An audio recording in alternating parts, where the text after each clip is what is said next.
Hey everyone, welcome back to the Incredible India podcast series. I'm Tim. And I'm Debbie. Today we're embarking on quite a fascinating exploration, really diving into the ancient city of Ujjain.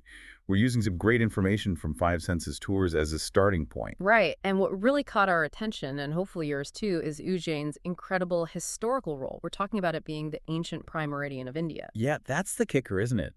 This idea existed before Greenwich Mean Time became the standard we all know today. Exactly. We've been looking through various historical descriptions, plus the overview from the tour operator, and they really highlight how central this city once was. So for everyone listening, our mission with this deep dive is, well, to give you a clear but also engaging picture of Ujjain's significance astronomically, culturally. And hopefully uncover a few, surprising historical facts along the way. Okay, so let's start there.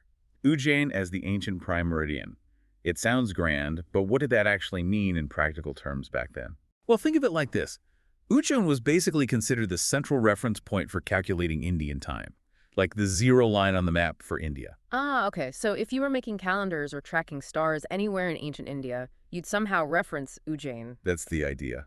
And it wasn't just a random choice. Our sources point very strongly to an ancient Sanskrit text, the Surya Siddhanta. Heard of it? Vaguely, yes. Sounds important. Oh, it is. It's a major treatise on astronomy.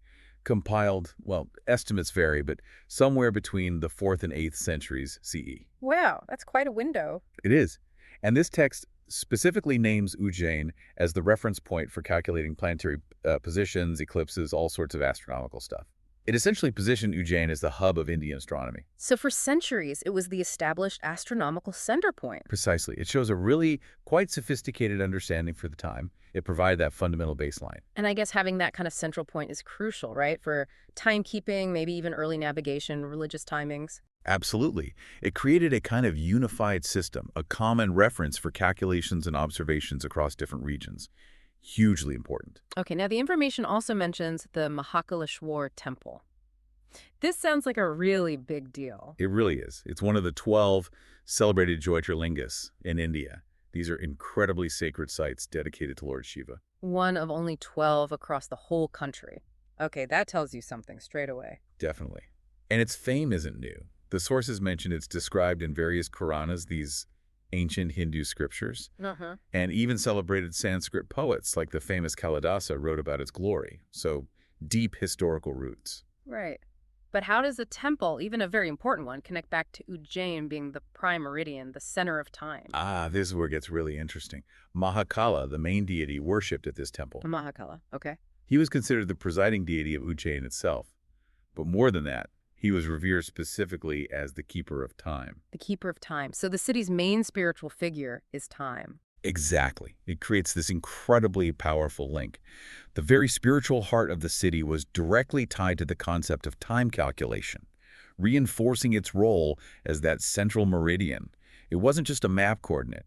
It had deep spiritual meaning. That's fascinating. The geography and the spirituality completely intertwined. Perfectly put.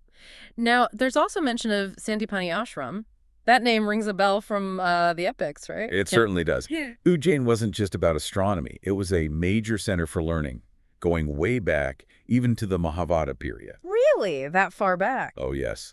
And the source specifically highlights that Lord Krishna and his friend Sudama figure central to Hindu tradition. Right, of course. They actually received their education right there at Guru Sandipani's ashram in Ujjain. Wow. Okay, so it wasn't just a place for looking at stars. It was a prestigious educational hub, too, attracting really significant figures. Exactly. It paints a picture of a city that was intellectually and culturally vibrant on multiple levels. Okay, moving forward a bit in time, the Jantar Mantar Observatory comes up. I know that name. There are a few of those in India. That's right. This one in Ujjain was built, the source says, in the 17th century by Maharaja Jai Singh II. He built several, actually. And these were purely for astronomy. Yes, designed specifically for observing the movements of the sun, moon, and planets with, well, remarkable precision for the time, using these large masonry instruments. A visit really gives you insight into their methods. So, centuries after the Surya Siddhanta, the focus on astronomical observation in Ujjain was still very strong. Absolutely. Yeah. And there's another layer here, the belief that the Tropic of Cancer actually passes right through Ujjain. Oh, interesting. So, a key astronomical line on the globe intersects with this historical center of timekeeping. Precisely. It adds another dimension to why the Jantar Mantar was built there and why the city remains so significant for these kinds of studies. Okay. And the last site mentioned is the Kalbhairav Temple. What's the significance there? Well, the Kalbhairav temple is dedicated to Kalbhairav, who's considered the guardian deity of Ujjain. The Guardian, okay. Yeah. While the source doesn't draw a direct line to the Prime Meridian concept like with Mahakaleshwar, his presence as the city's protector just further emphasizes Ujjain's deep roots in religious tradition and its unique spiritual identity. So, a city important for time, astronomy, learning, and deeply spiritual. Quite a combination. Definitely. Now, the information from five census tours also brings this into the present day, talking about how people can actually experience all this. Right. They offer a guided private tour focused specifically on this history of Ujjain as the ancient prime meridian. Exactly. Which sounds like a great way to connect with everything we've been talking about. And being a private tour, you can, go at your own pace, ask lots of questions. They mention hotel pickup and drop off from indoor too, which makes it convenient. Yeah. See, it's very practical. They use an air-conditioned car, so comfort's covered. And I noticed they make a point about supporting the local community using local guides, sourcing from small businesses. That's always good to see.